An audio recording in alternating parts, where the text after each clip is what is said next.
बिंदिया प्यारी, हाथ में लिख ले गोरी मोरे नाम के निशानी। तोला कर थाऊं मैं पहरा मोरा बाजारे के,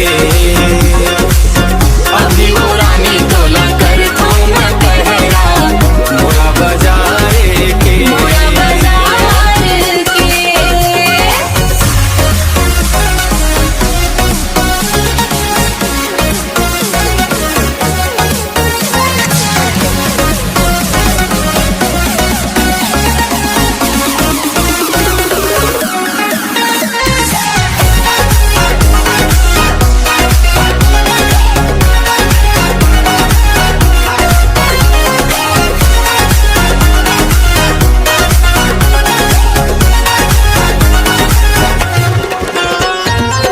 तोला घरवाली मैं बना हूँ, नथनी पायल पहना हूँ, मांग में सिंदूर सजा के जीवन भर संग निभाऊं। चूड़ी पहन ले गोरी, चूड़ी पहन ले गोरी मोरा बाजारे के,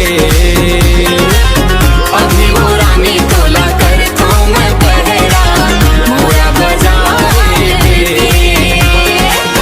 राजा रानी जैसन जोड़ी सबके लागे प्यारी, चूड़ी पहन ले गोरी तोला कर थाऊं मैं पहरा मोरा बाजार के।